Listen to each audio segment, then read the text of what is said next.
చంద్రబాబు నాయుడు స్వయంగా ముఖ్యమంత్రి చంద్రబాబు నాయుడు బీజేపీ రాష్ట్ర అధ్యక్షుడు పివిఎన్ మాధవ్ ను ఉద్దేశించి హిందూ ధర్మ పరిరక్షణ విషయంలో బీజేపీ చాలా కీలకమైన పాత్ర పోషించాల్సిన అవసరం ఉంది అన్నారు. అంతకు మించి ఇంకో మాట ఆయన అనడానికి బహుశా వెనకాడి ఉండొచ్చు. చెప్పి చూడు లేచిపోద్ది. కానీ వాస్తవం ఏంటంటే కేంద్రంలో అధికారంలో ఉన్న బీజేపీ తిరుపతి లడ్డూ విషయంలో ఎందుకో ఆశించినంత చొరవ చూపించడం లేదు. రాష్ట్ర బీజేపీ నాయకులు మాట్లాడుతూ ఉండొచ్చు వాళ్ళకు ఉండే స్థానిక ఒత్తిళ్లు లేదా నిజమైన భక్తి దేవుడి మీద వెంకటేశ్వర స్వామి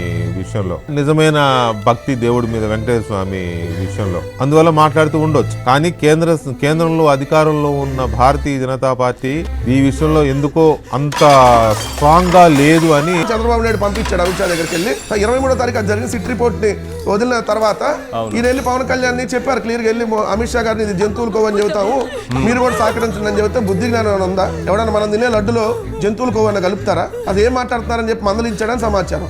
ఆ అభిప్రాయాన్ని పోగొట్టాలి అని అంటే బీజేపీ శ్రేణులు చాలా యాక్టివేట్ అవ్వాలి అని చంద్రబాబు నాయుడు బీజేపీ అధ్యక్షుడికి సూచించారు. ఏకంగా చంద్రబాబు నాయుడిని అవతల వైసీపీ దోషిని చేసి నిలబెట్టే ప్రయత్నం. నీకు కొవ్వెక్కువైపు తెలియట్లేదు కానీ నీ బాడీలో బుల్లెట్ దిగి చాలా సేపు అయింది. ఆయన బీజేపీని ఎందుకు అనడం